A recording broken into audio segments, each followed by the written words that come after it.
Salut les lamas et bienvenue à tous pour une nouvelle vidéo. Depuis l'enfance, votre tête est pleine de questions, n'est-ce pas?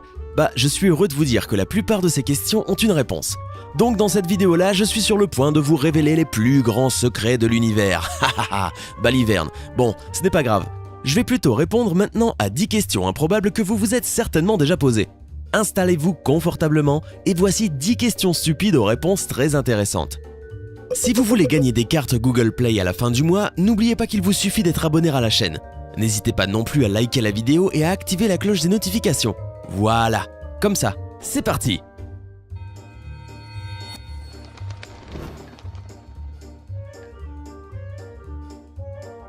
Jusqu'à quel chiffre pouvons-nous compter? Quand nous étions enfants, nos professeurs nous obligeaient à remplir nos cahiers de mathématiques avec des chiffres allant de 1 à 100 ou de 1 à 200, non? Je me suis toujours demandé quel est le plus grand nombre qu'une personne peut compter en partant de 1. Vous voyez? 1, 2, 3, 4, 5, 6, 7, et ainsi de suite, jusqu'à atteindre le plus grand nombre possible. Plusieurs personnes ont certainement réussi à atteindre des nombres assez élevés, mais le comptage le plus élevé reste à ce jour celui de Jeremy Harper. Jeremy détient un Guinness des records pour être la seule personne à avoir compté de 1 jusqu'à 1 million. Il commença à compter le 18 juillet 2007 et termina le 14 septembre de la même année. Il passa 88 jours au total à compter des chiffres, 16 heures par jour. Qui peut assurer qu'il n'a pas triché? De toute façon, c'est fou, n'est-ce pas? Juste pour que vous ayez une idée, si vous dites un chiffre chaque seconde sans jamais vous arrêter, vous resterez environ 31 ans à compter de 1 jusqu'à 1 million de milliards. Voulez-vous essayer? 1, 2, 3, 4, 5... Pourquoi avons-nous le vertige en voiture? Combien de fois vous est-il déjà arrivé de monter dans la voiture et d'avoir le vertige en démarrant ou à un moment durant le trajet? Je sais, c'est horrible. Ne vous êtes-vous pas demandé pourquoi nous avons le vertige? Ce malaise a un nom. Il est connu sous le nom de cinétose ou mal des transports. On raconte qu'il est provoqué par l'information contradictoire que nos organes transmettent au cerveau. Je vous donne un petit exemple afin que vous puissiez mieux me comprendre. Disons que vous allez en voiture, assis sur le siège arrière, tout en regardant le téléphone portable.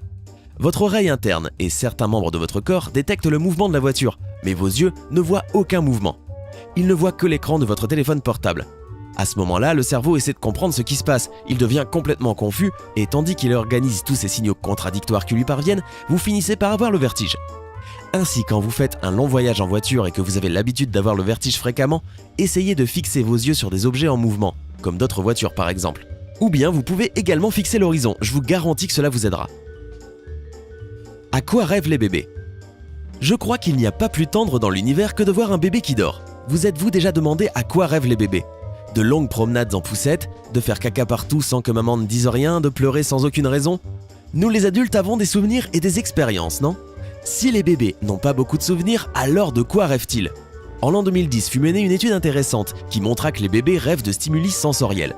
Vous voyez, des choses comme le goût du lait maternel, la chaleur qu'ils ont ressentie avec le bain que maman leur a fait prendre il y a un moment, ou la bonne sensation d'être à l'abri dans les bras de papa.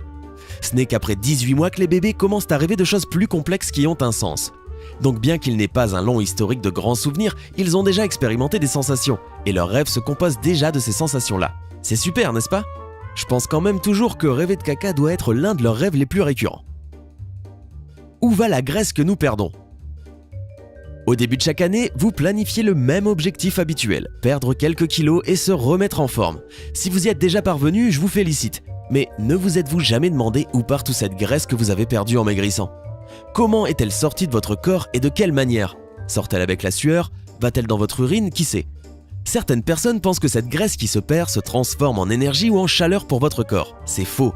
Bien que cela vous paraisse complètement fou, la plus grande partie de cette graisse, vous l'expulsez en respirant. 84% de la graisse est expirée par les poumons, ce qui veut dire que si vous avez perdu 10 kg de graisse, votre corps a transformé environ 8,5 kg en CO2, lequel a été expiré par les poumons. Quant au reste, il est transformé en liquide sorti par l'urine, la sueur, les larmes et d'autres fluides corporels. Vous ne le saviez pas, non? Quel est le plus vieux souvenir que vous avez? Laissez-moi vous demander quelque chose. Quel est le plus vieux souvenir que vous ayez? Peut-être lorsque vous aviez 5 ou 6 ans ou à peu près cet âge? Ou bien je me trompe? Rassurez-vous, c'est tout à fait normal. La plupart de nous ne pouvons pas nous souvenir de choses qui nous sont arrivées avant l'âge de 4 ou 5 ans. Vous êtes-vous déjà demandé pourquoi vous ne vous rappelez de rien alors que vous étiez un bébé? C'est grâce à une région de notre cerveau appelée hippocampe. L'hippocampe est la seule partie de notre cerveau capable de garder nos souvenirs sur le long terme, et c'est aussi le seul endroit de notre cerveau où sont fabriqués les nouveaux neurones. Durant les 7 premières années de la vie, la production de neurones est tellement élevée que vous n'allez vous rappeler presque de rien, et ce, à cause du grand nouveau flot de neurones qui sont fabriqués presque tous les jours. Lorsque la nouvelle production de neurones cesse d'être vertigineuse, les souvenirs stockés dans les neurones s'organisent et commencent à se relier de manière plus solide. Va au diable, hippocampe, à cause de toi, je n'ai jamais pu me souvenir de mes promenades en poussette. Pourquoi oublions-nous nos rêves dès le réveil? Combien de fois avez-vous fait un rêve duquel vous ne vouliez pas vous réveiller? Vous savez bien de quoi je parle, n'est-ce pas? Vous avez noté que parfois, quelques minutes seulement après le réveil, vous oubliez presque tout ce qui s'est passé dans votre rêve. Il existe plusieurs théories pour cela. La théorie du refoulement de Sigmund Freud dit que nos rêves sont des désirs que nous avons et que si nous nous en souvenons pas, c'est parce que notre cerveau les bloque. Une autre théorie soutient que les rêves sont d'habitude oubliés car ils ne sont pas intéressants. Une autre encore dit que tandis que nous rêvons, notre cerveau se retrouve tellement occupé avec notre rêve qu'il oublie de le stocker dans la mémoire. Mais voici la vérité. Vous souvenez-vous de l'hippocampe dont je viens de vous parler? Il paraît que c'est encore une fois de sa faute. Pour avoir des souvenirs de n'importe quel fait, y compris des rêves, ils doivent d'abord passer par l'hippocampe, puis aller vers d'autres parties de notre cerveau à travers les neurones. Le problème, c'est que durant le sommeil, cette synchronisation disparaît. Ainsi, vous n'avez que de vagues souvenirs de vos rêves et ceci seulement si vous avez la chance de vous souvenir de quelque chose. Va te faire voir, mais va te faire voir, hippocampe. Quel est le prix de la planète Terre? Vous vous êtes certainement posé cette question à un moment de votre vie. Si la planète sur laquelle nous vivons avait un prix, combien coûterait-elle? Un professeur de physique à l'université de Santa Cruz en Californie, appelé Greg Lothin, créa une équation pour calculer le prix de notre planète. La voici.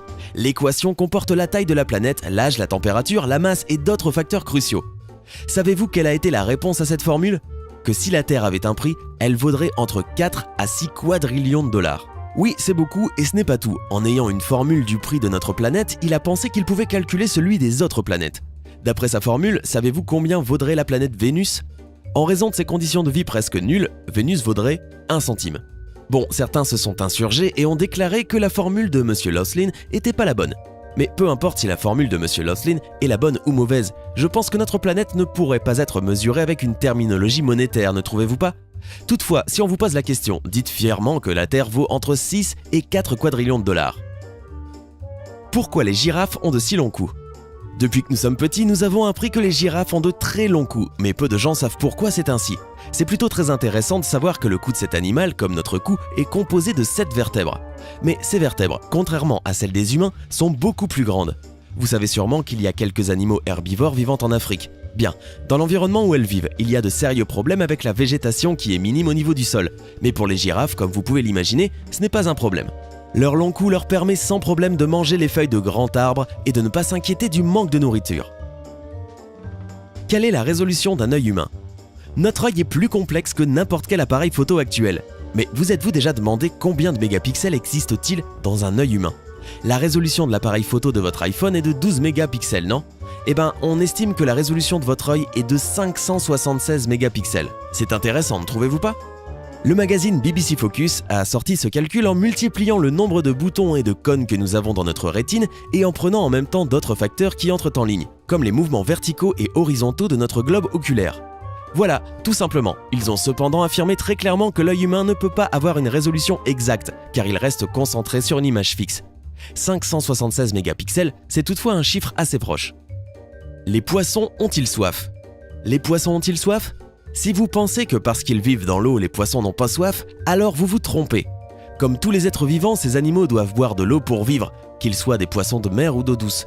Leur corps se compose de plusieurs substances, dont des sucres, des protéines et des graisses, mais principalement d'eau, ainsi que d'une certaine quantité de sels qui se sont dissous dans tout leur liquide corporel. Afin de pouvoir garder ces sels à l'intérieur de leur corps à un niveau optimal, les poissons doivent boire de l'eau fréquemment. S'ils ne le font pas, ils peuvent mourir déshydratés. Qui l'aurait dit, hein? Alors, laquelle de ces réponses à ces questions stupides vous a le plus étonné? Avez-vous d'autres questions complètement improbables à nous proposer?